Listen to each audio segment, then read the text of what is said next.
Fine. Now we are going to start with strategic management. Strategic management सबसे पहले तो समझिए इज योर मैनेजमेंट, जो आपने शायद फाउंडेशन वगैरह में कभी पढ़ी होगी, पढ़ा था मैनेजमेंट, प्लानिंग, ऑर्गेनाइजिंग और क्या क्या थे फंक्शंस, कंट्रोलिंग, डायरेक्टिंग। हाँ, स्कूल में भी आपने ये पढ़ा था, फाउंडेशन में भी पढ़ा था और आपको लगा ये कभी दोबारा नहीं आएगा, ठीक है, लेकिन ये वापस आया। और अब कैसे आया है? एफएम के साथ आया है। और ये कितने पोर्शन का है SM? 40 marks. That means 40 marks की थ्योरी तो कंफर्म है आपके एफएम और एसएम के पेपर में, and it is very very very scoring. क्योंकि अगेन स्ट्रेटेजिक मैनेजमेंट, देखो सबसे बड़ी चीज ये है कि अगेन ये एमसीक्यू है, अब ये थ्योरेटिकल नहीं है, you don't have to write answers, ये एमसीक्यू है, लेकिन 40 क्वेश्चंस पुट अप होने हैं। और इन्होंने, अगर आप चैप्टर के नंबर देखिए तो I think 6 chapters are there, जिसमें से भी एक दो चैप्टर तो एकदम ही सिंपल है, introduction to management and introduction to strategic management, तो they are very easy chapter. तो कुल मिला के ये 40 नंबर का पोर्शन बहुत अच्छा दिया है आपको एफएम को सपोर्ट करने के लिए। ओके, तो इसलिए इसको बहुत अच्छे से करना है, ठीक है। एमसीक्यू क्वेश्चंस ऑब्वियसली प्रैक्टिस करने हैं, ओके। लेकिन इन एमसीक्यू में, फाउंडेशन के एमसीक्यू और इस एमसीक्यू में सबसे बड़ा डिफरेंस क्या है? वहां पर आपने सब में अंधी लगाई थी, हाँ और क्या, तो पास इसी हिसाब से तो जो ज्यादा प्रोबेबिलिटी वाली अंधी थी वो सही हो गई, है ना। बट यहाँ पर वो अंधी लगाने वाला सिस्टम नहीं करना है, क्योंकि माइनस मार्किंग है, ठीक है, फाइन। तो हम लोग स्ट्रेटेजिक मैनेजमेंट में इंपॉर्टेंट चैप्टर्स से स्टार्ट करने वाले हैं, और सबसे पहले हमने सबसे लास्ट चैप्टर स्टार्टअप किया है, that is analyzing strategic edge. बड़ा इंटरेस्टिंग सा चैप्टर है और बड़ी सारी नई चीजों के बारे में आज आपको पता चलेगा। तो we are starting with this chapter, and the first concept जिसके बारे में हम लोग पढ़ रहे हैं वो है बीपीआर, कहते हैं बिजनेस प्रोसेस री इंजीनियरिंग। अच्छा, कुछ शब्द के नाम लेते हैं हम आपके सामने, बताइए इसमें से कभी कुछ आपने सुना है? बीपीआर, बिजनेस प्रोसेस री इंजीनियरिंग सुना है? नो। टोटल क्वालिटी मैनेजमेंट सुना है? टोटल क्वालिटी मैनेजमेंट सुना है? अरे वाह। सिक्स सिग्मा अप्रोच सुनी है? सिक्स सिग्मा नहीं? अच्छा, बेंचमार्किंग सुनी है? हाँ, जो बेंच में आप लोग मार्किंग कर देते थे कि इतना हिस्सा मेरा इतना हिस्सा तुम्हारा, है ना। ये सारी चीजें हम लोग आज यहाँ पढ़ने वाले हैं, और ये सब मैनेजमेंट स्ट्रेटजीज हैं। जैसे फॉर एग्जाम्पल, पहले के टाइम पे आपने देखा होगा जब कंप्यूटर्स नहीं थे तो सब कुछ मैनुअल हुआ करता था, ठीक है। अब मान लीजिए आपका एक बिजनेस है और उस बिजनेस में सब कुछ मैनुअल हो रहा है, ओके।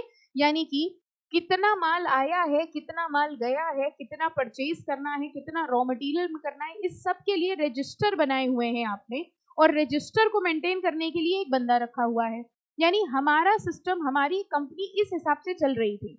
अगेन क्या हुआ, टेक्नोलॉजी चेंज हुई, और टेक्नोलॉजी के चेंज होने पे कंप्यूटर्स आए। जब कंप्यूटर्स आए तो आपने सोचा कि अगर हम अपनी कंपनी में कंप्यूटर्स लगवा ले तो बहुत सारे इररेलेवेंट प्रोसेसेस को हम कम कर सकते हैं। पहले कई बार एक ही काम रिपीट हो रहा था, रेपिटेटिव नेचर के काम हो रहे थे, एक ही काम को दो दो लोग कर रहे थे, रजिस्टर मेंटेन हो रहा था, मैनुअल वर्क ज्यादा हो रहा था। लेकिन हमने सोचा एक काम करते हैं कि हम अपने बिजनेस प्रोसेसेस में एक नया चेंज लाते हैं और हम सब कुछ कंप्यूटराइज कर दे रहे हैं। अब कंप्यूटराइज होने से सारे अलग अलग रजिस्टर बनाने की जरूरत नहीं है, हमने एक कॉमन डेटाबेस बना लिया, और उस कॉमन डेटाबेस में सिर्फ एक एंट्री पास करनी पड़ती है। जैसे पहले क्या होता था, मान लीजिए आपकी एक बहुत बड़ी सी शॉप है, उस शॉप में कई सारे आइटम्स आप बेचते हैं, ठीक है। अब किस स्टॉक की, और आपका एक वेयर हाउस भी होता है, एक शॉप होती है, एक वेयर हाउस होता है, ठीक है। कौन सा आइटम है आपके पास, कौन सा आइटम नहीं है? नॉर्मली आप किसी शॉप में जाते हैं, आप एक इलेक्ट्रॉनिक्स की शॉप में गए और आपने कहा भैया वॉशिंग मशीन दिखा दीजिए ये वाला मॉडल, वो कहता है एक मिनट रुकिए, वो अपने गोडाउन में चेक करके बताते हैं ये है कि नहीं है। ये पुराना सिस्टम होता था, यानी हर बार आपको एक बंदा रखना पड़ता है जो ये देख के बताएगा कि वो स्टॉक में है कि नहीं है, कौन सा स्टॉक खत्म हो रहा है, कौन सा स्टॉक सरप्लस में है, ये सारा डेटा मैनुअल रिकॉर्ड होता था। अब हमने क्या किया, हमने अपनी शॉप में कंप्यूटर लगवा लिया, जैसे ही किसी चीज, कोई रॉ मटेरियल या कोई भी प्रोडक्ट आता है हम उसकी एंट्री पास कर लेते हैं, ठीक है, कि हमारे पास इतने यूनिट्स हैं। जैसे ही कोई प्रोडक्ट सेल होता है हम उसमें एंट्री डाल देते हैं तो वो माइनस होके हमको बैलेंस दिखाने लग जाता है, ठीक है। अब हम सिर्फ अपनी शॉप के एक जगह पर बैठे हैं और हम वहीं देख के बता सकते हैं कि हमारे सिस्टम में, हमारे वेयर हाउस में कौन सा कितना प्रोडक्ट है, ठीक है, किसके कितने आइटम बचे हैं। जैसे ही हमने देखा एक 5 का हमने ऑर्डर लेवल बना दिया, जैसे ही 5 क्वांटिटी बची हमने तुरंत ऑर्डर प्लेस कर दिया, ठीक है, कि हमारे पास और माल भिजवा दीजिए। हमने अपने डेटा को देख के ही बता दिया कि भैया इस वाले प्रोडक्ट का एक्सेस माल पड़ा हुआ है हमारे वेयर हाउस में, हमने उसको बेचना शुरू किया। यानी कि सारा मैनुअल काम करने की बजाय हमने एक सिस्टम लगवा के अपने यहाँ के बहुत सारे प्रोसीजर्स को कम कर लिया। इससे बताइए हमारी एफिशिएंसी इंक्रीज होगी कि कम हो जाएगी? इंक्रीज होगी। कॉस्ट बढ़ेगी कि कम हो जाएगी? कम हो जाएगी। कंपैरेटिवली आपने 4 बंदे रख रखे थे वेयर हाउस मैनेज करने के लिए, और एक वो बंदा जो वेयर हाउस और शॉप के बीच में दौड़ता रहता है, ठीक है, उन सबको एलिमिनेट करके आपने एक सिस्टम ही तो लगवाया। एक बार सिस्टम लगवा लिया, सॉफ्टवेयर लगवा लिया, अब किस बात का खर्चा? खर्चा भी कम हो गया, एफिशिएंसी भी इंक्रीज हो गई। यानी हमने अपने बिजनेस के प्रोसेस को री इंजीनियर कर लिया। री इंजीनियर करने का मतलब हमने अपने बिजनेस के प्रोसेस को एनालाइज किया, हमने देखा कि क्या क्या चीजें हम चेंज कर सकते हैं, कौन कौन से ऐसे प्रोसेस हैं, कौन कौन से ऐसे स्टेजेस हैं जो रिडंडेंट हो चुके हैं, और उन सब को एलिमिनेट करके हमने अपने सिस्टम को, अपने प्रोसेस को एक नया फेज दे दिया। जब हम अपनी कंपनी में, अपने बिजनेस में ऐसा करते हैं तो हम क्या कर रहे होते हैं? बिजनेस प्रोसेस री इंजीनियरिंग।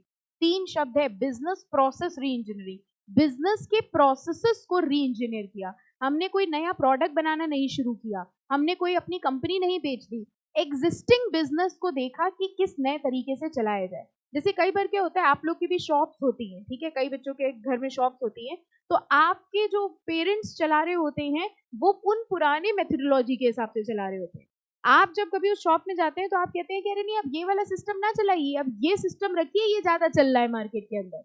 ऐसा करके आप स्टाफ भी बचा लोगे, कॉस्ट भी सेव हो जाएगी, ठीक है। जैसे आपने क्या किया, आपकी शॉप थी और शॉप की वेयर हाउस था, उस वेयर हाउस का 20,000 रुपए का आप रेंट दे रहे थे, उस वेयर हाउस को मेंटेन करने के लिए आपने एक गार्ड रखा हुआ था, प्लस सारा सामान स्टॉक करके रखा था। आपने अपने अपने घर वालों को आइडिया दिया कि अरे वेयर हाउस में माल मत रखिए, एक काम करते हैं, जो सेलर्स हैं, होलसेल सेलर, हम उनसे डायरेक्ट कॉन्टैक्ट कर लेते हैं, ठीक है, जब हमारे पास ऑर्डर आएगा हम उनको डायरेक्टली ऑर्डर देंगे और वहीं से माल उनके पास पहुंच जाएगा।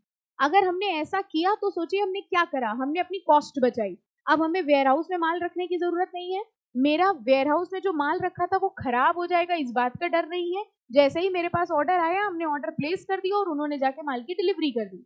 यानी जब हम अपने एग्जिस्टिंग बिजनेस को देखते हैं, समझते हैं, उसकी शॉर्टकमिंग्स को खत्म करते हैं और नए प्रोसेस इंट्रोड्यूस करते हैं बिजनेस की प्रॉफिटेबिलिटी के लिए, तो हम क्या कर रहे हैं? Business process reengineering. समझ आ गया कॉन्सेप्ट? मार्क करिए इसको। Also known as business process redesign. बताओ रीडिजाइन क्यों वर्ड यूज है? क्योंकि हम अपने बिजनेस प्रोसेस की डिजाइन चेंज कर रहे हैं। Okay, business transformation, business process change management, business process re-engineering is an endeavor to fabricate the operations of the business on an extensive scale and the act of recreating a core business process with the goal of improving। देखिए main objective क्या था? हम product का output, उसकी quality, उसकी cost को reduce करना चाह रहे हैं। Adopting BPR as a change management tool requires the organization to make an introspection about fundamentals of the company itself। कह रहे हैं बिजनेस प्रोसेस रीइंजीनियरिंग करने के लिए सबसे पहला सवाल ये है, हम एग्जिस्टिंग में क्या सिस्टम यूज कर रहे हैं, हम अभी क्या सिस्टम यूज कर रहे हैं और हम कैसा सिस्टम चाहते हैं। जब इन दोनों में डिफरेंस होगा तभी बीपीआर करने की जरूरत है। हमारे सिस्टम में ऑलरेडी सारे सिस्टम लगे हुए हैं तो भी क्या हमें बीपीआर करना है? नो। यानी when there is a difference between existing system and what type of business we want, then there is a need कि हम BPR implement करें। ओके, प्राइमरी ऑब्जेक्टिव मार्क करिए क्या है BPR के? टू एलिमिनेट रिडंडेंसी और futile layers in the whole process. बताओ ये पॉइंट समझ में आ गया? हम क्या खत्म करना चाह रहे थे? रिडंडेंसी। रिडंडेंसी मीन्स वो चीजें जो पुरानी हो चुकी हैं, वो प्रोसेस जो बार बार हो रहे थे, रिपीट हो रहे थे, उन सारी चीजों को, फ्यूटाइल लेयर, फ्यूटाइल मतलब यूजलेस, ओके, उन सारी चीजों को हम एलिमिनेट करना चाहते हैं और उसको एलिमिनेट करके हम अपनी एंटरप्राइज कॉस्ट को क्या कर लेंगे, कम कर लेंगे। ठीक है, फाइन। अब देखिए बीपीआर की डेफिनेशन इन्होंने अलग अलग फॉर्म में दी है। पहली वाली पढ़िए, हैमर एंड चैम्पी की, बिजनेस प्रोसेस री engineering is the fundamental rethinking and radical redesign of a business process. Rethinking word बताओ क्यों यूज किया है? हमने अपने बिजनेस के बारे में दोबारा सोचा कि कैसा होना चाहिए और उस हिसाब से हमने अपने बिजनेस की रीडिजाइनिंग करी। एम क्या था? ऑब्जेक्टिव ये था to achieve radical improvement in essential contemporary measures of performance such as हम कॉस्ट, क्वालिटी, सर्विस और स्पीड को बेटर करना चाह रहे हैं। ठीक है, तो अगर इन ऑब्जेक्टिव्स के साथ हम अपने बिजनेस को रीथिंक कर रहे हैं, रीडिजाइन कर रहे हैं, तो हम बेसिकली क्या कर रहे हैं, बिजनेस प्रोसेस री इंजीनियरिंग। अब जो भी क्वेश्चन आए, ठीक है, हो सकता है कोई डेफिनेशन दी हो और पूछा जाए ये क्या है, ये बीपीआर है, ये सिक्स सिग्मा है, ये क्या है, ऐसे 4 ऑप्शन दिए होंगे। ऐसे शब्द जहां आपको मिले, rethinking, redesigning, okay, recreation, business transformation, जहां ऐसे शब्द आए आप समझ जाइएगा कौन से कॉन्सेप्ट की बात की जा रही है, बीपीआर। ओके, नेक्स्ट देखिए, ओरिजिन लिखा है, ओरिजिन रहने दीजिए, आप डायरेक्ट आएंगे ऑब्जेक्टिव्स पे। मार्क करिए, ऑब्जेक्टिव्स क्या हैं बीपीआर के? The following are the objectives for entities to adopt for BPR. हम क्या करना चाहते हैं बीपीआर से? Boost effectiveness and produce higher quality products for end customers. BPR करने का ऑब्जेक्टिव यही था कि हम अपने कस्टमर्स को बेटर क्वालिटी प्रोडक्ट देना चाहते हैं, हम अपनी एफिशिएंसी बढ़ाना चाहते हैं, हम कॉस्ट को कम करना चाहते हैं, providing more meaningful work to employees. हम ये चाहेंगे कि भले ही हमारी ऑर्गेनाइजेशन में, देखो एक ऑर्गेनाइजेशन में 100 एम्प्लॉइज हैं लेकिन काम के सिर्फ 20 है। हम 100 एम्प्लॉय रखे हुए हैं लेकिन उसमें से 80 जो है वो बेकार के ही हैं, कुछ नहीं कर रहे हैं। ठीक है, और एक ऑर्गेनाइजेशन है जहां पे सिर्फ 10 एम्प्लॉइज हैं लेकिन वो बहुत प्रोडक्टिव हैं। बेटर ऑर्गेनाइजेशन वही होगी when there is only 10 employees. तो एक्सेसिव स्टाफ रखने की बजाय ऐसा स्टाफ रखिए जो आपके पर्पस का हो। और ऐसा करने के लिए आप देखिए पहले के टाइम पे भी बैंक्स जो होते थे ना, ये भी मैनुअल होते थे। जैसे आज आपका अकाउंट कंप्यूटर पे मेंटेन होता है, सॉफ्टवेयर पे मेंटेन होता है। आपका बैंक अकाउंट मतलब आप पैसा जमा करते हो या पैसा विड्रॉ करते हो तो एंट्री पास होती है। पहले के टाइम पे पता है क्या होता था? रजिस्टर मेंटेन होता था, बड़े बड़े रजिस्टर होते थे। तो जैसे आप जमा करने गए कि हमें 10,000 रुपए जमा करने हैं, तो वो बड़ा सा रजिस्टर खोलेगा, उस रजिस्टर में आपके नाम का एक पन्ना होगा जो आपका अकाउंट होगा, वो पन्ना खोलेगा, फिर उस पन्ने में जाके एंट्री लिखेगा कि सच एंड सच पर्सन ने 10,000 रुपए एंटर करे या विड्रॉ करे, व्हाटएवर। ये पूरा मैनुअल मेंटेन होता था। और जब ये सारे काम मैनुअल होते थे तो obviously number of staff requirement ज्यादा होती थी। अब देखिए सब कुछ कंप्यूटराइज्ड हो गया, एक बंदा बैठ के सारी चीजें मैनेज कर रहा है, तो स्टाफ रिडक्शन हो गया। इससे इंटरप्राइज की कॉस्ट सेव हो जाती है। Okay, to be more adaptable and flexible toward future changes, हमें फ्यूचर के लिए फ्लेक्सिबल होना पड़ेगा, अडेप्ट करना पड़ेगा, न्यू टेक्नोलॉजी अडॉप्ट करनी पड़ेगी, and enable new business growth and expansion. ये सारे ऑब्जेक्टिव्स थे किसके? बीपीआर के। अब देखिए टाइपोलॉजी, मार्क करिए इंपॉर्टेंट, कह रहे हैं हमारी ऑर्गेनाइजेशन में 4 तरीके के प्रोसेसेस होते हैं। देखिए कह रहे हैं Earl provides a 4 strand typology of BPR projects which can be applied across any organisation.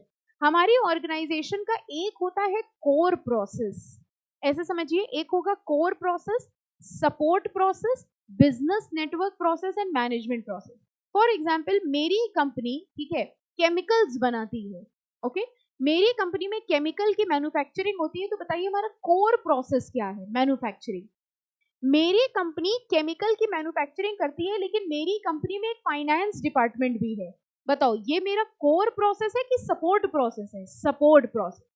Main काम मेरी कंपनी में क्या हो रहा है? केमिकल बनाना। अगर वो केमिकल बनाने की मैन्युफैक्चरिंग बंद हो जाए तो क्या फाइनेंस डिपार्टमेंट चलता रहेगा? नो। कोर प्रोसेस वो प्रोसेस हो गया जो मेरी कंपनी का मेन प्रोसेस है, और उस मेन प्रोसेस को सपोर्ट करने के लिए बहुत सारे प्रोसेसेस होते हैं, जैसे फाइनेंस डिपार्टमेंट। एचआर डिपार्टमेंट क्या करता है बताओ कंपनी में? What is the use of HR department? Human resource department, हाँ, करता क्या है?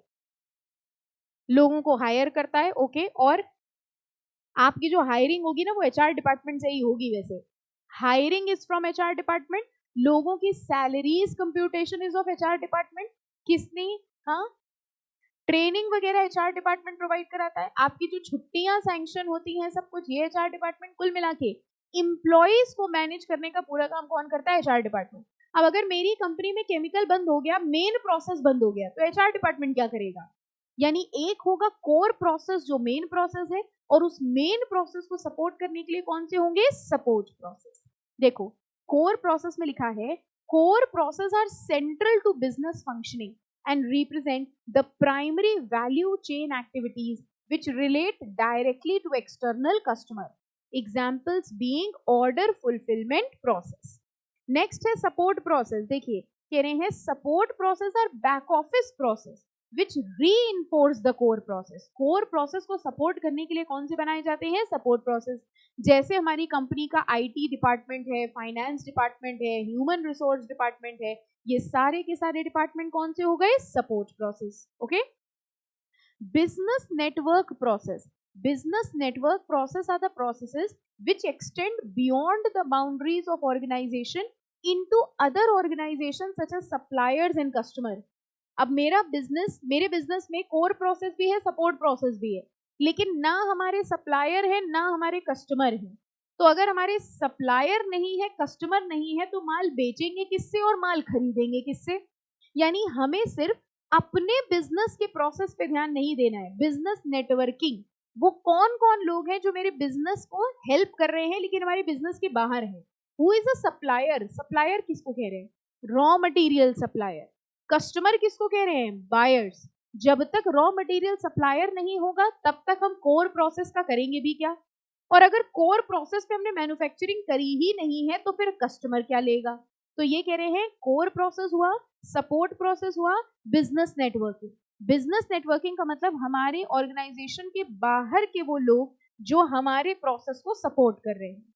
And fourth is management process. देखिए मैनेजमेंट प्रोसेस मतलब बोर्ड ऑफ डायरेक्टर्स जो स्ट्रेटजी बना रहे हैं, those process through which firm plan, organize and control resources. Examples are strategy development, direction setting, managing the organization.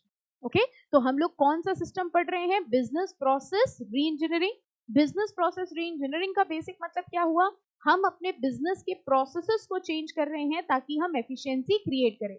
Typology में 4 process होते हैं, बताइए कौन कौन से, core process, then support process, then business network process and management process. Okay, अब देखिए लिखा है factors for successful implementation of BPR. Mark करिए इसमें एक तो पहली लाइन, हैमर एंड चैम्पी के हिसाब से BPR is certainly a change management, क्योंकि एमसीक्यू है इसलिए ये सब चीजें मार्क करा रहे हैं, ठीक है। यानी चेंज मैनेजमेंट है बीपीआर। चेंज मैनेजमेंट समझ गए, सब कुछ चेंज करना पड़ेगा। अच्छा एक बात बताइए, अगर हमने अपनी कंपनी में जैसे अभी आपको बताया टेक्नोलॉजी चेंज कर दी, कंप्यूटराइजेशन चेंज कर दिया, तो जो बोर्ड ऑफ डायरेक्टर्स लेवल पे स्ट्रेटेजी बन रही है वो भी अकॉर्डिंगली चेंज होंगी कि नहीं होंगी। यस, पहले हमारी ऑर्गेनाइजेशन मैनुअल थी, उस हिसाब से स्ट्रेटेजी बनाई गई। आज मेरी ऑर्गेनाइजेशन ने लेटेस्ट टेक्नोलॉजी अडॉप्ट कर दी है तो उस हिसाब से स्ट्रेटेजी बनाई जाएंगी। That means it is not only the change of a core process but it is a change management, पूरी कंपनी चेंज हो रही है। किसने कहा था, किसने ये वर्ड दिया है, हैमर एंड चैम्पी। और लास्ट लाइन से मार्क करो, Al Mashari Zairi have identified 5 factors for a successful implementation of BPR. Mark करिए, कह रहे हैं सक्सेसफुल इंप्लीमेंटेशन ऑफ बीपीआर के लिए किन फैक्टर्स को कंसिडर किया जाएगा। Change in management, management change करना पड़ेगा, मैनेजमेंट की कॉम्पिटेंसी चेंज करनी पड़ेगी। हो सकता है हमारे जो पुराने मैनेजर्स थे वो आउटडेटेड तरीके से सोचते थे, हो सकता है नई टेक्नोलॉजी लाने के लिए हमें मैनेजमेंट में भी चेंज लाना पड़े, उनकी कॉम्पिटेंसीज को भी चेंज करना पड़े, ऑर्गेनाइजेशनल स्ट्रक्चर चेंज करना पड़े, बीपीआर का प्रोजेक्ट मैनेजमेंट बेटर होना चाहिए, एंड ऑब्वियसली इंफॉर्मेशन टेक्नोलॉजी सब स्ट्रक्चर, यानी कि बीपीआर से रिलेटेड जितनी भी चीजें हैं उन सबको भी जब प्रॉपरली मैनेज किया जाएगा तभी हमारे बिजनेस का बीपीआर बेटर हो सकता है। ओके, तो ये सक्सेस फैक्टर्स हैं, change in management, management competency, organizational structure, BPR project management and IT sub structure. इसके बाद मार्क करो important reasons for failure of BPR. Marking करते जाइएगा, सब बहुत इंपॉर्टेंट है ये सब। देखिए बीपीआर क्यों फेल होगा, कोई एक रीजन बताइए। कंपनी में कंप्यूटराइजेशन हुआ, कंपनी ने टेक्नोलॉजी चेंज की, लेकिन वो चल नहीं पाई, क्यों? ऐसा बैंक में भी हुआ था, जब बैंक्स में रिफॉर्मेशन आया, सब कुछ कंप्यूटराइज किया गया, तो बताओ सबसे बड़ी प्रॉब्लम क्या आई थी? इम्प्लॉइज ने एक्सेप्ट नहीं किया। बैंक के इम्प्लॉइज पहले ऐसे होते थे जिनको कंप्यूटर नॉलेज नहीं होती थी, तो जब सब कुछ कंप्यूटराइज हुआ तो उन्होंने कहा भैया हम एक्सेप्ट नहीं करेंगे, हम तो वही रजिस्टर में एंट्री करते हैं, हम वही कर पाएंगे, कंप्यूटर हम नहीं चला पाएंगे। और उस टाइम पे जब ऐसा हुआ तो बैंक्स ने बजाय सिस्टम्स चेंज करने के एम्प्लॉइज चेंज कर दिए, वॉलंटरी रिटायरमेंट दे दिया है मैक्सिमम लोगों को कि भैया या तो तुम कंप्यूटर सीख लो और या तो फिर आप चले जाओ। बहुत सारे लोगों ने बैंक छोड़ दिए क्योंकि वो नया सिस्टम नहीं सीख सकते थे, लेकिन उसमें से कुछ लोग थे जिन्होंने कहा चलो ठीक है हम सीख लेंगे, और ये वो लोग थे जिनको बैंक के बस उसी सॉफ्टवेयर पे उतना ही काम करना आता है, उसके अलावा अगर आप उनसे कुछ करवाएंगे तो उनको नहीं आता, क्योंकि उन्होंने सिर्फ उतना ही सीखा है। एक वो सीख लेते हैं और एक वो गेम खेला जाता है ना उस पर, वो सीख लेते हैं, दो चीजें आती हैं। ठीक है, ये हम पुराने लोगों की बात कर रहे हैं। आज आप बैंक्स में जाइए, इनफैक्ट नेशनलाइज्ड बैंक में भी अगर आप अब जाएंगे ना तो आपको पूरी न्यू जनरेशन मिलेगी। पहले के टाइम पे जब हम लोग बैंक में जाते थे तो बुड्ढे बुड्ढे अंकल टाइप लोग बैठे रहते थे, हाँ ये रियलिटी है। अब आप जाइए, पूरी नई जनरेशन, छोटे छोटे लड़के, छोटे छोटे ऐसे एम्प्लॉइज होते हैं, क्यों? क्योंकि उनको ऐसा बंदा चाहिए जो ऐसे सिस्टम्स को मैनेज कर पाए। ठीक है, तो इसलिए this is very much important. सबसे पहला रीजन फेलियर का होता है एम्प्लॉय रेजिस्टेंस। एम्प्लॉय रेजिस्ट करते हैं, एम्प्लॉय कहता है हमें नहीं नया सिस्टम समझना। वैसे भी कोई नई चीज आती है तो फर्स्ट इंस्टेंस में यही रिएक्शन होता है, हम नहीं कर पाएंगे, हमसे नहीं हो पाएगा। ठीक है, तो जो सबसे पहला रीजन है फेलियर का वो क्या होता है? Employees resistance. दूसरा होता है कम्युनिकेशन ब्रेकडाउन। अब कम्युनिकेशन ब्रेकडाउन का मतलब समझिए, मान लीजिए ऑर्गेनाइजेशन है, तो ऑर्गेनाइजेशन का जो मैनेजर है उसने पूरी स्ट्रेटजी बनाई, सब कुछ किया, और अचानक से आके उसने एम्प्लॉइज को ये बोला कि कल से सारे सिस्टम, सारे प्रोसीजर चेंज हो जाएंगे। जैसे ही उसने अचानक ये इंफॉर्मेशन डिलीवर करी, एम्प्लॉइज उसको एक्सेप्ट नहीं करेंगे।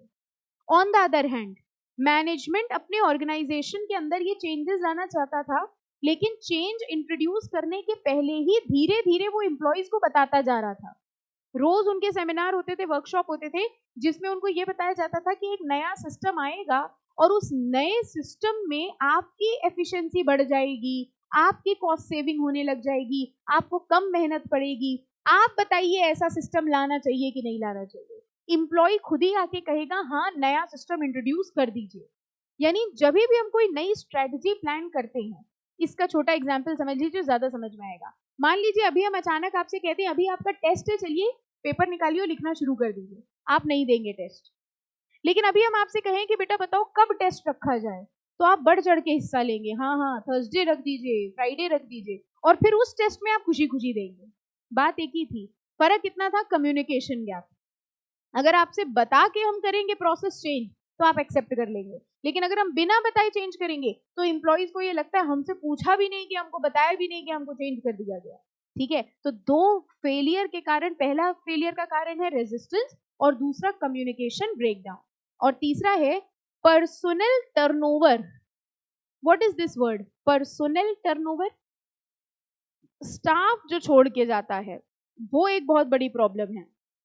ठीक है, अब आपने अपने सिस्टम चेंज करे, आपका सारा एग्जिस्टिंग स्टाफ छोड़ के चला गया, अब जब नया स्टाफ आया उसको फिर से आपको ट्रेनिंग देनी पड़ेगी पूरी। ओके, तो ये तीन मेजर प्रॉब्लम्स होती हैं बीपीआर की। ओके, आप मार्क करिए, देखो डेफिनेशन भी एक दी हुई है, business process reengineering refers to an attempt to improve the operation of a business on a broad scale. यानी हम अपने ऑर्गेनाइजेशन के प्रोसेस को इम्प्रूव करने की कोशिश कर रहे हैं, और इसका मेन एम होता है टू कट डाउन रिडंडेंसीज। देखो एक ही जैसे शब्द बार बार आ रहे हैं, रिडंडेंसी को कम करना है, प्रोसेस को इम्प्रूव करना है, और ये पूरा सिस्टम क्या कहलाता है? बीपीआर। अब इसमें मार्क करो स्टेप्स क्या हैं, देखो राइट हैंड साइड में लिखे हुए हैं स्टेप्स।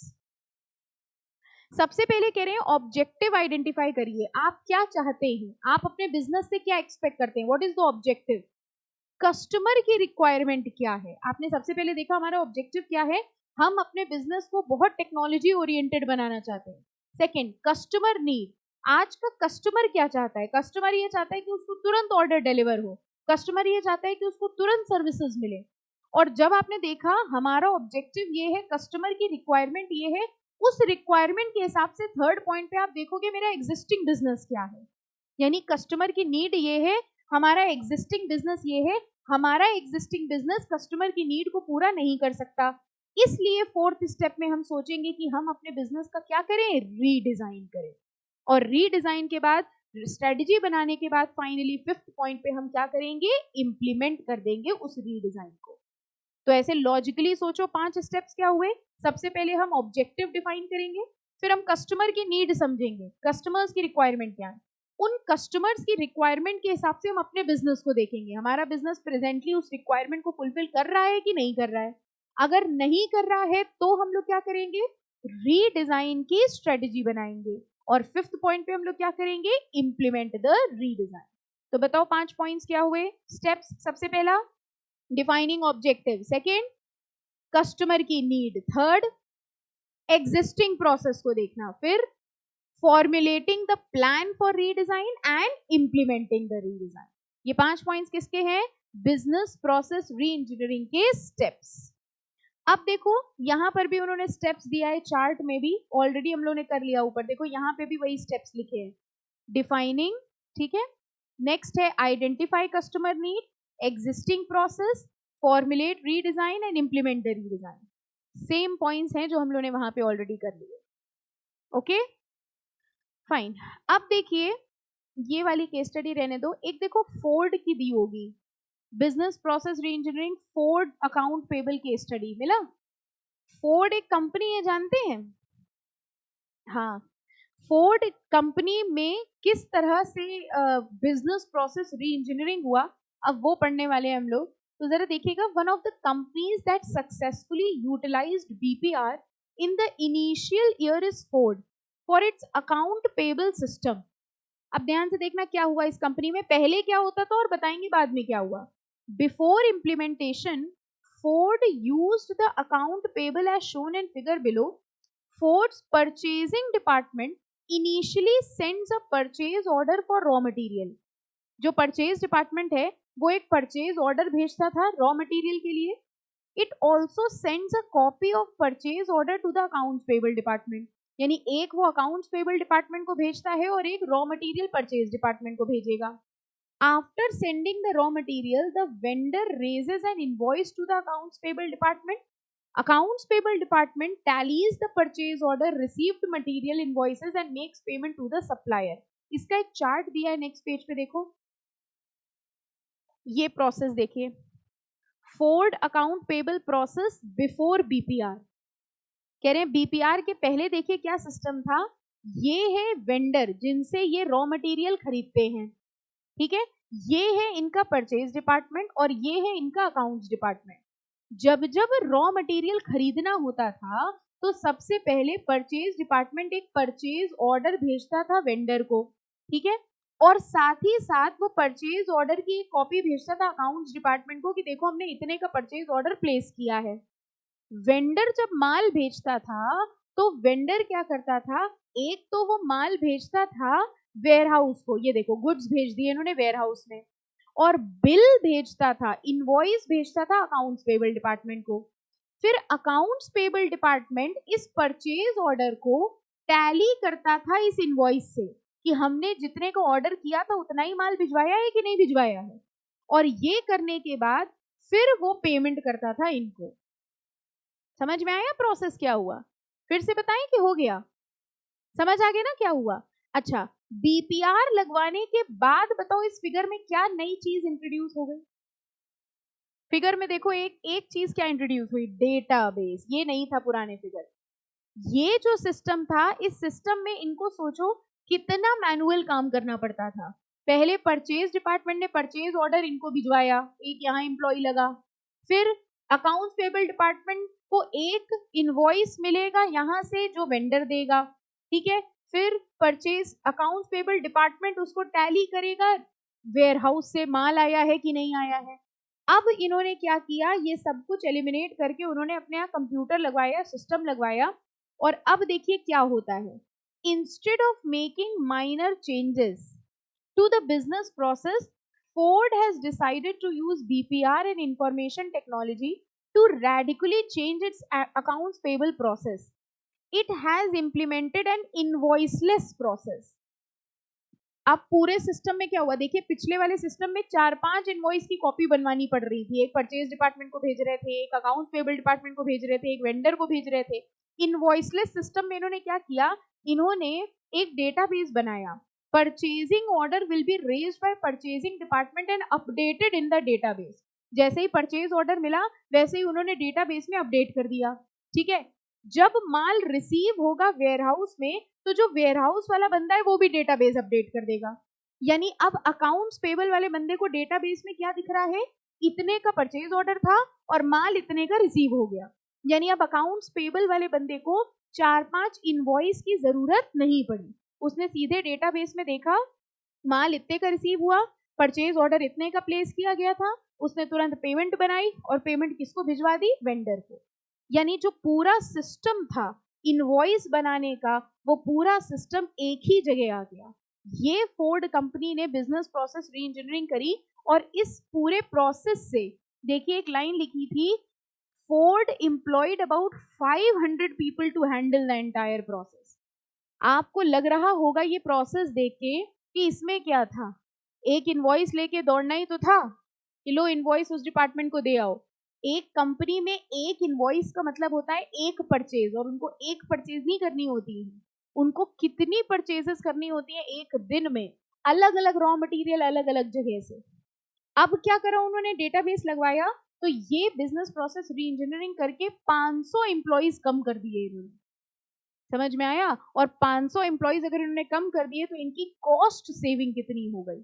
कह रहे हैं Ford employed about 500 people to handle the entire process, whereas its competitor Mazda, a Japanese car manufacturer, has engaged the same process with 100 people, a remarkably low number of employees even if the size is taken into consideration.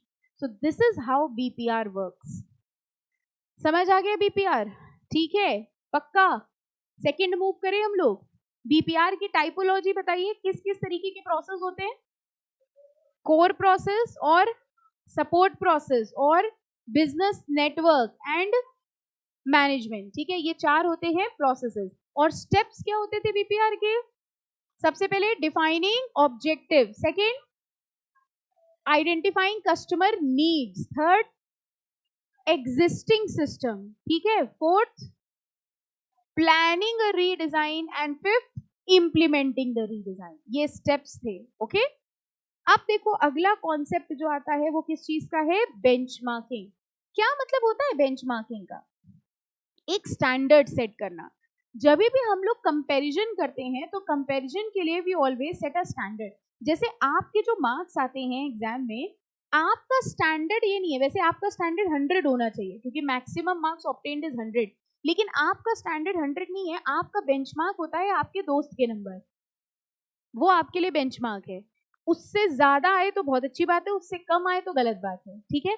तो ना ही आपका benchmark 40 है, ना ही आपका benchmark 100 है, कितने भी आए हो दोस्त से ज्यादा आने चाहिए। तो आपने भी इंडस्ट्री में अपने लिए एक बेंचमार्क बनाया, उसी तरह हर इंडस्ट्री अपने लिए एक बेंचमार्क सेट करती है कि हमें अपने आप को कंपेयर करना है इंडस्ट्री में जो बेस्ट है उससे, okay, that technique is known as benchmarking technique. देखिए, according to Camp, benchmarking is simply finding and implementing the best business practice. कौन सी business practice best है ये identify करना is benchmarking. Benchmarking is a strategy tool of comparison. तो अगर ऐसे शब्द आएंगे, कंपैरिजन करना है, ओके, इंडस्ट्री स्टैंडर्ड देखना है, बेस्ट इंडस्ट्री स्टैंडर्ड, तो हम लोग बीपीआर की बात कर रहे हैं कि बेंचमार्किंग की बात कर रहे हैं, benchmarking. It is used to compare the performance of business process and products of a company with that of best performance of other companies, ठीक है, inside and outside the industry which the company is a part of. तो benchmarking हमेशा से करते हैं, कई बार आप अपनी परफॉर्मेंस अपनी क्लास के बच्चों से कंपेयर करते हैं, कई बार आप अपनी परफॉर्मेंस बाहर के बच्चों से भी कंपेयर करते हैं, तो बेंचमार्किंग इनसाइड भी हो सकती है, आउटसाइड भी। कई बार आप अपनी परफॉर्मेंस अपने भाई बहन से ही कंपेयर करने लग जाते हैं कि उसके 12th में इतने आए थे, हमारे इतने आए। ये इनसाइड बेंचमार्किंग घर के अंदर ही चल रही है। फिर एक बेंचमार्किंग होती है जब अपने क्लास के बच्चों से कर रहे हैं, वो फर्स्ट आता था, उसके इतने आए, हमारे इतने आए। ठीक है, जहां कहीं भी बेंचमार्किंग के लिए सबसे इंपॉर्टेंट स्टेप होता है अपना टारगेट ढूंढना। टारगेट ढूंढना समझ गए, किससे बेंचमार्किंग करनी है, इंडस्ट्री स्टैंडर्ड को चूज करना और फिर अपनी परफॉर्मेंस को उसकी परफॉर्मेंस से कंपेयर करना। Okay, managers use the tool to identify the best practices in other companies and apply those practices to their own process. अच्छा एक बात बताइए, बेंचमार्किंग का मतलब सबसे पहले अगर हम लोग देखे जाए तो हम लोग ने एक टारगेट ढूंढा किससे कंपेयर करना है, फिर हमने अपनी परफॉर्मेंस देखी, फिर हमने अपनी परफॉर्मेंस को उसकी परफॉर्मेंस से कंपेयर किया। यहां पे बेंचमार्किंग खत्म? कहां खत्म होगी? अपनी को इंप्रूव करना। ठीक है, आपने देखा कि इस सब्जेक्ट में सबसे हाई, एक टेस्ट हुआ, आपने देखा सबसे हाईएस्ट मार्क्स आए 15, आपके आए 2। ठीक है, तो आपने सबसे पहले कंपेयर किया कि अच्छा इंडस्ट्री स्टैंडर्ड 15 है, हमारे 2 आ रहे हैं। यहां खत्म, हमारे 2 उसके 15 खत्म। हमारे 2 आए, लेकिन हम अब कोशिश करेंगे कि अगली बार हमारे कम से कम 15 तक आए। Improvement is the last step and the very important step. सिर्फ कंपैरिजन करने से काम खत्म नहीं होगा, comparison and then improvement. Okay, देखिए लिखा है and to apply those practices to their own process in order to improve the company's performance. Understanding the tool in order to know standing of one's business, it needs to be compared with the competitor. For example, your top management may be pleased with the fact that the rate of customer satisfaction for your company till they come to know that industry average for this variable is 95%. ये आपके साथ बहुत होता है। आपने घर पे बताया आपका टेस्ट हुआ 20 नंबर का, उन्होंने पूछा कि कितने नंबर आए, आपने कहा हमारे 15 आए। अब आपने जो 15 बताया है, they were very happy until unless you tell them what is the highest। और उनका अगला सवाल यही होता था, बचपन में याद करो यही होता था ना, आपने कहा हमारे 15 है, हाईएस्ट कितने गए? जैसे ही आपने बताया हाईएस्ट तो 20 है, बस मार पटना शुरू। ठीक है, और अगर आपने कहा हमारे 15 आए, उनका हाईएस्ट कितने हैं? मेरे ही हाईएस्ट हैं, बस बढ़िया। यानी उनको 15 फिगर से मतलब नहीं है, उनको ये मतलब है हाईएस्ट के कंपैरिजन में आप कहाँ रैंक कर रहे हो। तो यहाँ पे भी देखिए एग्जाम्पल लिखा हुआ है कि टॉप मैनेजमेंट को पता चला हमारे यहाँ कस्टमर रिटेंशन रेट 85% है, वो बहुत खुश हो गया। लेकिन जैसे ही उसको पता चला इंडस्ट्री में तो 95% कस्टमर रिटेंशन रेट चल रहा है, तो उसके हिसाब से उसकी कंपनी की परफॉर्मेंस डाउन हो गई। तो comparison is all about benchmarking. आप इसमें मार्क करिए टाइप्स ऑफ बेंचमार्किंग। देखिए सबसे पहली है स्ट्रैटेजिक बेंचमार्किंग। नाम से समझने की कोशिश करिए, स्ट्रैटेजिक का मतलब होता है स्ट्रैटेजी। हम क्या कंपेयर कर रहे हैं? स्ट्रैटेजीज। हमारी कंपनी ने क्या स्ट्रैटेजीज बनाई है, दूसरी कंपनी ने क्या स्ट्रैटेजीज बनाई है। एक दूसरी कंपनी ने जो स्ट्रैटेजी बनाई उसके हिसाब से वो सक्सेसफुल हो गया, क्या वही स्ट्रैटेजी हमको भी बनानी चाहिए? यानी जब हम अपने बिजनेस की स्ट्रैटेजीज को कंपेयर करते हैं तो वो कौन सी बेंचमार्किंग होती है? Strategic benchmarking. This type of benchmarking is used to identify the best way to compete in the market. In this type of benchmarking, companies identify the winning strategy. जैसे आपने नोटिस किया होगा जब कोई बच्चा CS में आपने नोटिस किया होगा कोई पास होता है, आप तुरंत उसके पास पहुंच जाते हैं। मतलब सीनियर्स की बात कर रहे हैं, सीनियर में जब कोई पास होता है आप तुरंत उसके पास पहुंच जाते हैं और आप कहते हैं आपने क्या किया था जो आप पास हो गए, है ना? ऐसे पूछते हो ना, कैसे पास हो गए, आप क्या करते थे, आप कैसे पढ़ते थे कि आप पास हो गए। ये आप क्या करने की कोशिश कर रहे हो पता है? Strategic benchmarking. आपको पता नहीं था लेकिन आप भी बेंचमार्किंग करते हैं। स्ट्रेटेजिक बेंचमार्किंग मतलब आप उनकी विनिंग स्ट्रेटेजी जानने की कोशिश कर रहे हैं। वो बात अलग है आपको कुछ खास पता नहीं चलता, क्योंकि वो कहते हैं पता नहीं कैसे पास हो गए, हमें ही नहीं पता चला, बस पढ़ाई करी हो गए। तो वो कभी स्पेसिफिकली कुछ बताते नहीं है, ठीक है।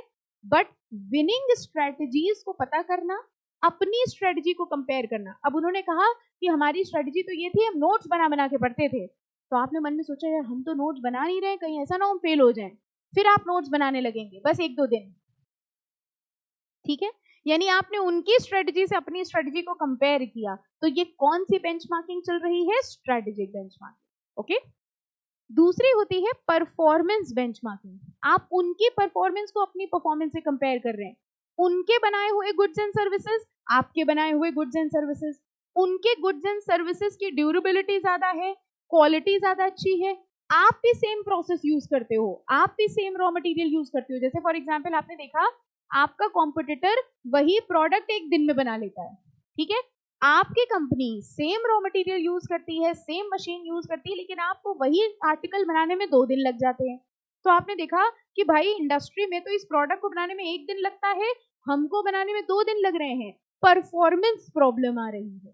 यानी हमने कौन सी बेंचमार्किंग करी? Performance benchmarking. Performance benchmarking determines how strong a company's product and services are when compared to competition. यानी कॉम्पिटिटर के कंपैरिजन में हमारी बेंचमार्किंग कैसी है, हमारे प्रोडक्ट्स कैसे हैं। इसमें हम अपने प्रोडक्ट की quality, feature, price, speed, reliability ये सब कुछ चेक करते हैं। हम लोग स्टेप्स ऑफ बेंचमार्किंग पढ़ रहे हैं कि types of benchmarking? Types of benchmarking. Steps of BPR क्या थे? स्टेप्स ऑफ बेंचमार्किंग क्या है पहले बताओ? अभी पढ़े नहीं हैं, इसमें भी आंसर आप बताने वाले थे, पॉइंट नंबर 1 तक पहुंच भी गए थे, अभी पढ़ाई नहीं है स्टेप्स। स्टेप्स अभी आपने किसके पढ़े हैं? बीपीआर के। बीपीआर क्या था? बिजनेस प्रोसेस री इंजीनियरिंग। बिजनेस प्रोसेस री इंजीनियरिंग में हम अपनी कंपनी को किससे कंपेयर करते हैं? किसी से नहीं कंपेयर करते हैं। तो क्या करते हैं बीपीआर में? हम अपने ही प्रोसेसेस को रीडिजाइन करते हैं। स्टेप्स क्या थे? Defining the objective, then identifying customer need, फिर एग्जिस्टिंग प्रोसेस को समझेंगे, फिर प्लानिंग करेंगे रीडिजाइन की, और फिर रीडिजाइन करेंगे। अच्छा बताओ बेंचमार्किंग की टाइपोलॉजी क्या थी? हाँ हाँ, नहीं नहीं, पॉइंट नंबर 1 आ भी गया है, कोर है ना। किसकी टाइपोलॉजी थी? बीपीआर की।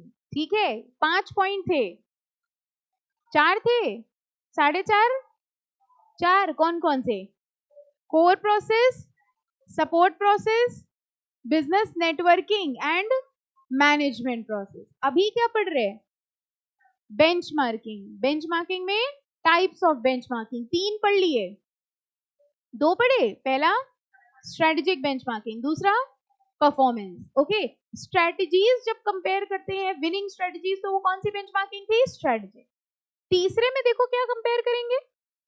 process benchmarking. It requires to look at other companies that engage in similar activities and to identify the best practices that can be applied to your own process.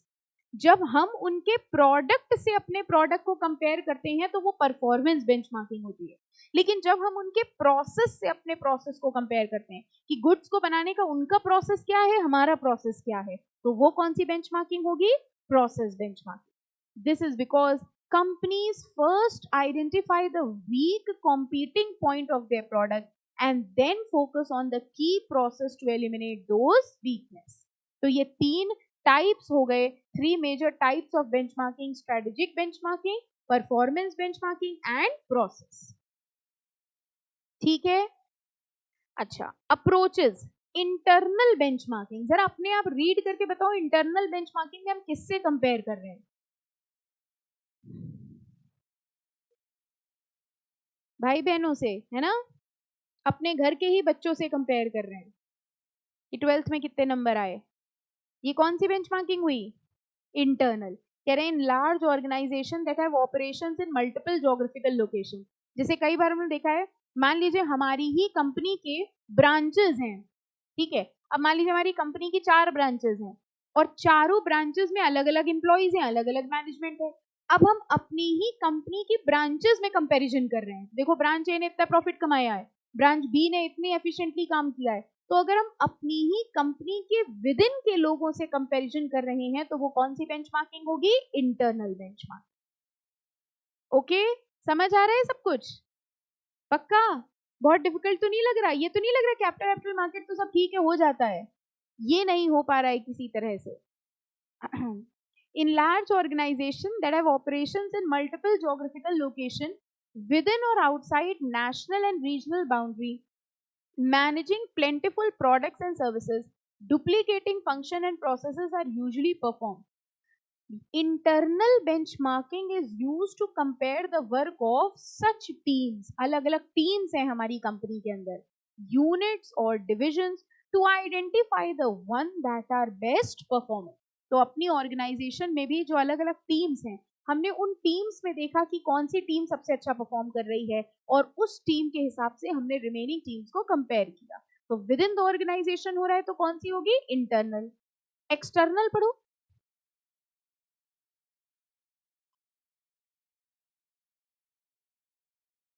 अपनी ही industry के लोगों. अच्छा, what is the difference between industry and firm? बचपन में पढ़ा था, याद है आपको इकोनॉमिक्स में? फर्म और इंडस्ट्री में फर्क क्या होता है? इंडिविजुअल यूनिट होती है तो वो फर्म होती है, एंड कलेक्शन ऑफ फर्म्स होती है तो इंडस्ट्री. जैसे टूथपेस्ट इंडस्ट्री और कोलगेट क्या हुआ? फर्म.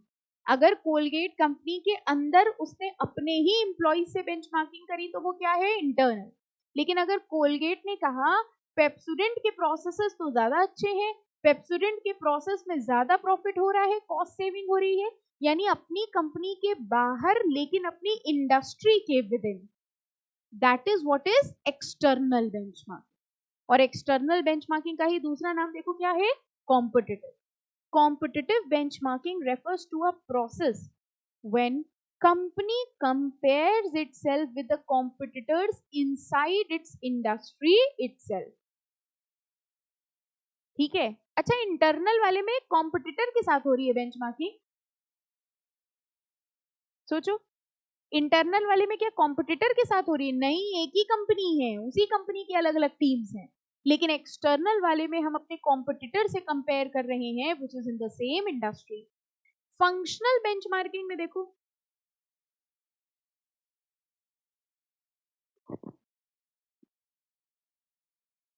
फंक्शनल बेंचमार्किंग में बताइए किससे कंपेयर कर रहे हैं? Functional area. हमारे यहाँ का marketing department as compared to any other marketing department. हमारे यहाँ का फाइनेंस डिपार्टमेंट का कंपैरिजन करेंगे किसी दूसरी कंपनी के फाइनेंस डिपार्टमेंट से. तो जब हम फंक्शंस के हिसाब से कंपैरिजन कर रहे हैं, managers of functional department find it useful to analyse how well their functional area perform compared to functional areas of other company. Okay, generic वाली अपने आप पढ़ के समझाइए जरा क्या है. बाकी तीन तो आसान थी.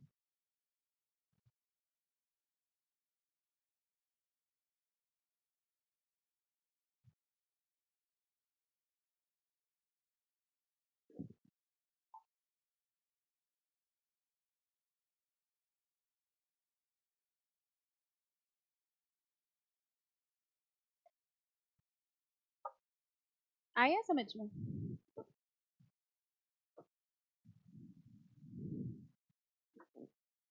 देखिए, जेनेरिक में या जनरल बेंचमार्किंग में ना हम किसी एक प्रोडक्ट को कंपेयर कर रहे हैं, ना हम किसी एक फंक्शन को कंपेयर कर रहे हैं. हम ये देखना चाह रहे हैं कि वो जो दूसरी कंपनी है उसके सक्सेसफुल होने का मेन कारण क्या है. फंक्शनल बेंचमार्किंग में हमने ये नहीं देखा कि उसकी कंपनी क्यों सक्सेसफुल है, हमने तो बस ये देखा मेरा मार्केटिंग डिपार्टमेंट और उनके मार्केटिंग डिपार्टमेंट में क्या डिफरेंसेस है. हो सकता है दूसरी कंपनी का marketing department is not a successful feature, लेकिन जनरल बेंचमार्किंग में हम ये देखते हैं कि दूसरी कंपनी का वो कौन सा फैक्टर है जिसकी वजह से वो प्रॉफिटेबल है, और उस फैक्टर को फिर हम कंपेयर करते हैं अपनी कंपनी के फैक्टर से. अगर आप इसमें एक एग्जांपल देखें तो लिखा हुआ है कि हम उनका मार्केटिंग प्रोसेस की बेंचमार्किंग कर रहे थे. एक दूसरी कंपनी थी और उस दूसरी कंपनी के मार्केटिंग प्रोसेस की हम बेंचमार्किंग कर रहे थे, लेकिन मार्केटिंग प्रोसेस की बेंचमार्किंग करते वक्त हमको क्या समझ में आया कि उस दूसरी कंपनी का कौन सा डिपार्टमेंट था? एचआर डिपार्टमेंट था जो कि प्रॉफिटेबिलिटी का कारण था. यानी अब हमने उनके एचआर डिपार्टमेंट को कंपेयर किया अपनी कंपनी के एचआर डिपार्टमेंट से. ओके, देखो, general benchmarking refers to comparison with focus on excellent process. Excellent process कौन सा है ये ढूंढना है, rather than on the business practice of a particular organization. यानी जो नॉर्मल रूटीन है कि हम मार्केटिंग को मार्केटिंग से कंपेयर करें, फाइनेंस को फाइनेंस से कंपेयर करें, वो नहीं कर रहे हैं। हमने ये ढूंढा कि उस दूसरी ऑर्गेनाइजेशन का एक्सीलेंट फैक्टर कौन सा है जिसकी वजह से वो प्रॉफिटेबल हो रही है, और फिर अपने उस डिपार्टमेंट को उनके एक्सीलेंट डिपार्टमेंट से कंपेयर किया। अब एग्जाम्पल समझ में आया? When a company tries to improve its marketing capabilities and benchmark itself against company X while observing company's X marketing process, it also notices the efficiency in management of its human resource. कह रहे हैं कि ठीक है marketing department तो ठीक है, लेकिन उनका ह्यूमन रिसोर्स डिपार्टमेंट ऐसा डिपार्टमेंट था जो सबसे एक्सीलेंट तरीके से काम कर रहा है। यानी अब हम उससे कंपैरिजन करेंगे और अपने ह्यूमन रिसोर्स डिपार्टमेंट को कंपेयर करेंगे, ओके, इंप्रूव करेंगे। ये चार देखिए जो पॉइंट्स थे, external, internal, function and general, क्या ये टाइप्स ऑफ बेंचमार्किंग है? ये क्या है? ये अप्रोच है। तो टाइप्स ऑफ बेंचमार्किंग क्या थी बताओ? स्ट्रैटेजिक, परफॉर्मेंस एंड प्रोसेस, ये तीन टाइप्स ऑफ बेंचमार्किंग है, ठीक है। और स्टेप्स ऑफ बेंचमार्किंग क्या है? अब आप होशियार हो गए है ना? पढ़े अभी कि नहीं पढ़े? अप्रोच ऑफ बेंचमार्किंग बताओ। इंटरनल, एक्सटर्नल, फंक्शनल, जेनेरिक, ठीक है। टाइपोलॉजी ऑफ बीपीआर बताओ। Core process, support process, business network, management change, ठीक है। अभी जो हम लोग पढ़ रहे हैं वो बीपीआर है कि बेंचमार्किंग? अच्छा, टाइप्स ऑफ बेंचमार्किंग जो है वो चार है कि तीन है? टाइप्स तीन है कि चार है? तो चार क्या है? अप्रोच है। तो स्टेप्स ऑफ बीपीआर क्या थे? बताओ बताओ, थको नहीं। आइडेंटिफाइंग कस्टमर, वाह बेटा वाह। Identifying, defining objective, second identifying customer need, पहला वाला खा गए थे क्या? तीसरा existing process, fourth planning redesign, and fifth implementing redesign, ठीक है फाइन। अभी बीपीआर है कि बेंचमार्क? अच्छा, ऐसे कितने पढ़ लिए? दो, कौन कौन से? BPR and benchmark. अच्छा, इस चैप्टर का नाम क्या था? अब आपने तुरंत चैप्टर के ऊपर वो मार्जिन में जो लिखा था वो देखा है ना, एनालाइजिंग स्ट्रेटेजिक एज, ठीक है। अब ये इसी का चार्ट था बेंचमार्किंग के, देखो टाइप्स का और अप्रोचेस का, ओके। एडवांटेजेस एंड डिसएडवांटेजेस, ये पढ़ लेंगे, एडवांटेज डिसएडवांटेज। तो अब आओ, जो बहुत देर से आप इंतजार भी कर रहे थे, स्टेप्स, और इन स्टेप्स को नाम दिया जाता है बेंचमार्किंग व्हील। देखिए ये एक व्हील है, ठीक है, मिला व्हील। और इस व्हील के ये देखो व्हील है, ये गोल बन रहा है ना, ये व्हील। कह रहे हैं बेंचमार्किंग में सबसे पहले हम प्लान करते हैं कि हमें बेंचमार्किंग करनी है कि नहीं, फिर हम फाइंड करेंगे, बताओ किसको ढूंढेंगे? कॉम्पिटिटर, जिससे हमें कंपैरिजन करना है। फिर हम फैक्ट्स कलेक्ट करेंगे, फिर हम एनालिसिस करेंगे कि कहाँ हमारा कंपैरिजन है, कितना शॉर्टफॉल है, और फिर हम क्या करेंगे? इंप्रूव। तो ऐसे जो पॉइंट्स आया करे ना, उसको ऐसे शॉर्ट फॉर्म बना लिया करिए। ये ICAI नहीं लिखा है, PFCAI लिखा है। बताओ PFCAI क्या हुआ? Planning, find, collect, analyse and improve. ऐसे बचपन में करते थे आप? स्कूल जाते थे बचपन में? पढ़ाई करी है कभी बचपन में? तो जब हम लोग को कोई चीज रटनी होती थी तो हम लोग ये तरीके यूज करते थे। आज वापस एक जमाना आया है जब आपको कुछ रटने की जरूरत पड़ेगी, ठीक है, तो ऐसे शॉर्ट फॉर्म्स बना के पढ़िएगा तो जल्दी याद हो जाएगा। ये बीपीआर व्हील में कितने स्टेप्स होते हैं? बीपीआर व्हील में, बीपीआर की व्हील में भी आपने 5 लगा दिए है ना। ये बेंचमार्किंग व्हील है, व्हील वर्ड बेंचमार्किंग के लिए यूज किया है। और व्हील क्यों कह रहे हैं पता है? क्योंकि ये बार बार रिपीट होते रहते हैं। बताओ पहला स्टेप क्या है? Planning, second finding, third collecting, fourth analysing, and then, तो जैसे ICAI होता है, यहाँ आई की जगह क्या है? PFCAI। देखो सबसे पहला स्टेप था planning, clearly define what you want to compare, क्या कंपेयर करना है पहले ये प्लान करो, फिर फाइंड करिए, किसको फाइंड करेंगे, बेंचमार्किंग पार्टनर, बेंचमार्किंग पार्टनर समझ गए, जिससे हमें कंपैरिजन करना है। फिर मेथड्स चूज करेंगे, choose the method and gather the data, data collect करिए, कितना कंपैरिजन करना है। फिर एनालिसिस करिए, compare the metrics to identify the gap in performance. क्या गैप आइडेंटिफाई करने के बाद काम खत्म? नहीं, सबसे इंपॉर्टेंट स्टेप क्या होता है, लास्ट वाला, इम्प्रूव। ठीक है, फाइन, दो पढ़ लिया हम लोगों ने, बीपीआर एंड बेंचमार्किंग। अब आपको लगा हम दोबारा फिर से क्वेश्चन पूछेंगे, है ना? अभी पूछेंगे 2 मिनट बाद। इसके बाद देखो एक केस स्टडी दी है बेंचमार्किंग की, जेरोक्स की। केस स्टडी कुछ नहीं, एक फिगर दिया हुआ है, कह रहे हैं जेरोक्स कंपनी जो थी उसने बेंचमार्किंग के ये स्टेप्स यूज किए थे। पढ़ लो फटाफट।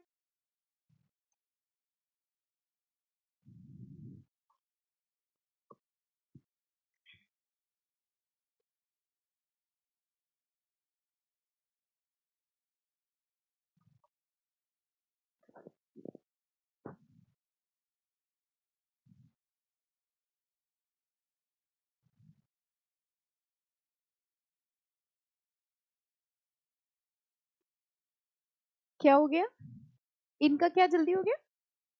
हाँ, इनके स्टेप्स बेंचमार्किंग व्हील को कंपेयर नहीं करेंगे, ये इन्होंने अपनी कंपनी के हिसाब से बेंचमार्किंग करी थी, तो इनके स्टेप्स एज इट इज वैसे नहीं होंगे। इन्होंने देखिए सबसे पहले इन्होंने क्या, identify what to benchmark, find benchmarking partner, ये बड़ी जल्दी जल्दी कर रहे हैं और बहुत सारे स्टेप्स इन्वॉल्व कर रहे हैं।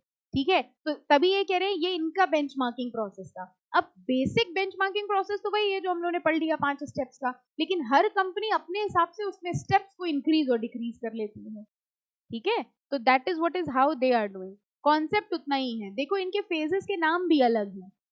ठीक है, तो एज सच नॉट इंपॉर्टेंट, वो इंपॉर्टेंट है जो बेंचमार्किंग व्हील था। ओके, इसके बाद देखो जो पैराग्राफ है ना, वो अगला टॉपिक शुरू हो गया, टीक्यूएम। ये बेंचमार्किंग के नीचे नहीं लिखा है, ये थर्ड है। थर्ड कैसे हुआ बताओ? फर्स्ट क्या था, बीपीआर। बीपीआर क्या था, बिजनेस प्रोसेस रीइंजीनियरिंग। अच्छा बताओ, टाइपोलॉजी बीपीआर में पढ़ी थी कि बेंचमार्किंग में? टाइप्स किस में पढ़े थे, बेंचमार्किंग। अप्रोच किस में पढ़े थे, बेंचमार्किंग। अप्रोच 3 थे कि 4? कौन कौन से? Internal, external, functional, generic. ठीक है, फाइन। और व्हील किस में पढ़ा, बेंचमार्किंग में। स्टेप्स किस में थे, बीपीआर में। और ये अब तीसरा है कौन सा, टीक्यूएम। ठीक है, टीक्यूएम क्या है, total quality management. Total quality management का मतलब ये कुछ कुछ सिमिलर है बीपीआर से। टोटल क्वालिटी मैनेजमेंट का मतलब हम अपने ऑर्गेनाइजेशन का कोई एक प्रोसेस नहीं चेंज कर रहे, कोई एक फंक्शन नहीं चेंज कर रहे, सारे फंक्शंस और सारे प्रोसेसेस को इंप्रूव कर रहे हैं। That is total quality. यानी टोटल क्वालिटी मैनेजमेंट का कॉन्सेप्ट ये कहता है हमारे ऑर्गेनाइजेशन की क्वालिटी तब इंप्रूव होगी जब हम सारे प्रोसेस को चेंज करें या सारे प्रोसेस को इंप्रूव करें। बीपीआर में और टीक्यूएम में सबसे बड़ा डिफरेंस ये है, बीपीआर में आप प्रोसेस चेंज कर रहे हो, जबकि यहां पर आप उसी सिस्टम में इंप्रूवमेंट्स ला रहे हैं।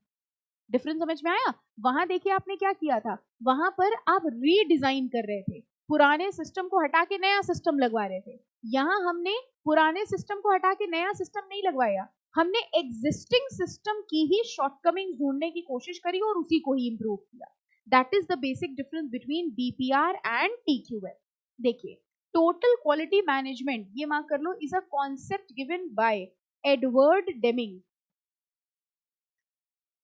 उसके बाद देखो थर्ड लाइन से, द मेन फोकस, बल्कि एक और लाइन ऊपर लिखी है, it was originally introduced in Japan.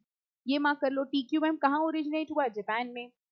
The main focus of TQM was and is continuous quality improvement. Mark करिए, कॉन्टिन्यूअस क्वालिटी इंप्रूवमेंट, यानी ऐसा नहीं है कि एक बार हमने प्रोसेस लगवा दिया अब हम उसी प्रोसेस के हिसाब से चल रहे हैं, हमें हर बार अपने प्रोसेस की क्वालिटी को इंप्रूव करते रहना पड़ेगा। In the areas of product, service, employer-employee relationship and consumer business relationship. Total quality is a description of culture, attitude, organization of a company that strives to provide customers with products and services that satisfy their needs. TQM की definition देखिए, next paragraph, second paragraph में देखना, total quality management is a management approach to long term success through customer satisfaction. यानी हम अपने processes को time to time change करते रहते हैं। हर बार जब हम प्रोडक्ट्स डिलीवर करेंगे तो बेटर प्रोडक्ट्स डिलीवर करेंगे, बेटर क्वालिटी के साथ डिलीवर करेंगे, और इसके लिए हमें अपने एग्जिस्टिंग प्रोसेसेस को लगातार चेंज करना, चेंज नहीं इंप्रूव करना पड़ेगा। चेंज किस में कर रहे थे? बीपीआर में। बीपीआर में तो सीधे ये था ना, पहले मैनुअल होता था, कंप्यूटराइज्ड हो गया। पहले पुरानी मशीन यूज होती थी, अब नई मशीन, पूरा सिस्टम ही चेंज कर दिया। यहाँ हमने सिस्टम चेंज नहीं किया, एग्जिस्टिंग सिस्टम में ही इंप्रूवमेंट्स करें, और हर बार इंप्रूवमेंट करते जाएंगे तो हम अपने कस्टमर्स को बेटर सर्विसेज दे सकते हैं। Okay, TQM is based on the participation of all members of an organization. अगर हम अपने प्रोडक्ट्स की क्वालिटी इंप्रूव करना चाहते हैं या ओवरऑल परफॉर्मेंस इंप्रूव करना चाहते हैं, बताइए, अगर हम अपने ऑर्गेनाइजेशन की ओवरऑल परफॉर्मेंस इंप्रूव करना चाहते हैं तो कौन से डिपार्टमेंट में इंप्रूवमेंट ले आए? सारे डिपार्टमेंट में। That is what is TQM। अगर हम ओवरऑल परफॉर्मेंस इंक्रीज करना चाहते हैं देन इट इज रिक्वायर्ड कि हम सारे के सारे प्रोसेसेस में चेंज लाएं, इंप्रूवमेंट लाएं। ओके, नेक्स्ट देखो, नेक्स्ट पैराग्राफ में पहली line, TQM is a management policy that views an organisation as a collection of process.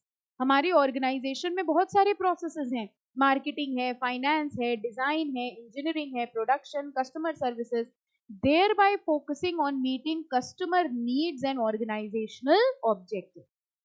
अगली लाइन मार्क करो, simple objective of TQM is do the right things right the first time and every time. मतलब इस line का मतलब बताओ, do the right things right the first time every time, पहली बार भी सही करें और कोशिश करें हर बार भी सही करें। जैसे जनरली आपने देखा होगा, जब कोई नई शॉप खुलती है या कोई नया रेस्टोरेंट खुलता है तो पहले सर्विसेज बड़ी अच्छी होती हैं, फिर धीरे धीरे हम लोग कहते हैं ना कि जब नया खुला था तब बड़ा अच्छा काम कर रहा था, अब देखिए क्वालिटी खराब हो गई। इसका मतलब वहां TQM नहीं है। TQM का मतलब ये हुआ, पहली बार किया बहुत अच्छा किया, अगली बार उससे अच्छा किया।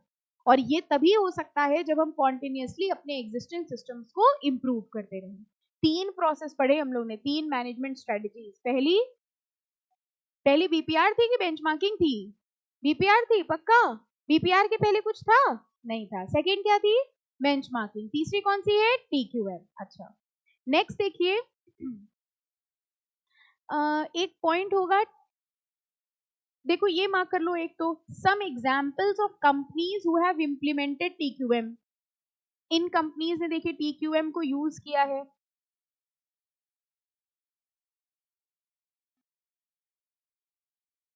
हाँ, और उसके बाद आओ प्रिंसिपल्स ऑफ TQM में। अच्छा बताओ, बीपीआर के प्रिंसिपल्स थे? बीपीआर के प्रिंसिपल्स कितने थे? नहीं थे। बेंचमार्किंग के प्रिंसिपल्स थे? नहीं। प्रिंसिपल किसके हैं? TQM के। क्या प्रिंसिपल्स हैं? The key principles of TQM are as following. Management commitment, कह रहे हैं TQM कब हो सकता है। अब इसके पॉइंट्स देखिएगा, यही पॉइंट सब जगह मिलेंगे आपको। मैनेजमेंट कमिटमेंट, हमारी कंपनी में टोटल क्वालिटी मैनेजमेंट तब हो सकता है जब मैनेजमेंट चेंज करना चाहे प्रोसेस को, मैनेजमेंट ये चाहे कि हाँ हम इंप्रूव करना चाहते हैं।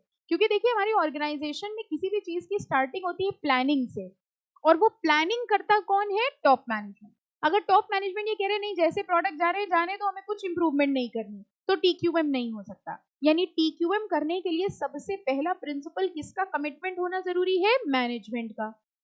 Second, employ empowerment. मैनेजमेंट ने स्ट्रेटजीज तो प्लान कर ली, लेकिन हमारा एम्प्लॉय वो इंप्रूवमेंट कर ही नहीं पा रहा है, तो एम्प्लॉय को ट्रेनिंग देना हमारा काम है, उसको सजेशन देना हमारा काम है। मेजरमेंट, वो जो काम कर रहे हैं उसको मेजर करें, टीम्स बनाएं।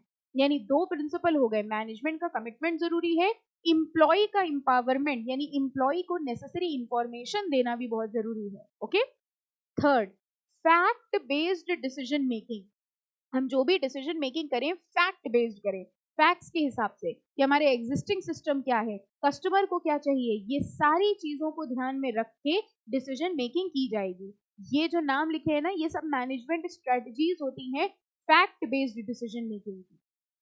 फोर्थ, हमें एक बार करना है प्रोसेस को इंप्रूव कि हमेशा करना है? हमेशा करना है, कॉन्टिन्यूअस इंप्रूवमेंट। 4 प्रिंसिपल्स हो गए। पहला प्रिंसिपल कौन सा था? Management commitment. दूसरा, इंप्लॉय एम्पावरमेंट। तीसरा, फैक्ट बेस्ड डिसीजन मेकिंग। चौथा, कॉन्टिन्यूअस इंप्रूवमेंट।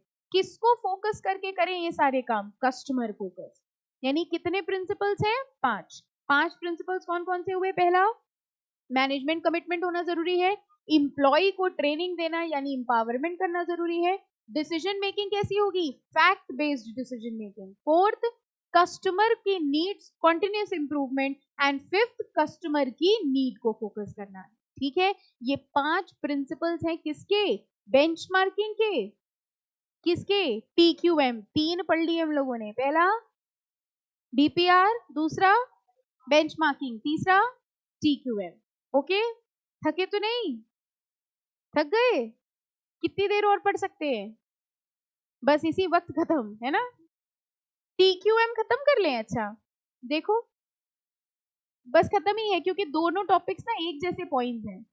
6 सिग्मा नहीं कराएंगे। अच्छा, TQM खत्म करें? जैसा आप बोलो। If you want to stop I can stop. Stop बस। तो मतलब अब बॉल अंदर नहीं जा रही, टिप्पा करके वापस आ रही है ना? बाउंसर एकदम जा रही है। चलो ठीक है, वील स्टॉप। ठीक है, इतना पढ़ लीजिएगा। नेक्स्ट लेक्चर में इसके आगे कंटिन्यू करेंगे। ओके, जितना जितना जाता जाए माइंड में उतना ही बताया करिए, वहीं पे स्टॉप हो जाएंगे। ठीक है, चलो ओके।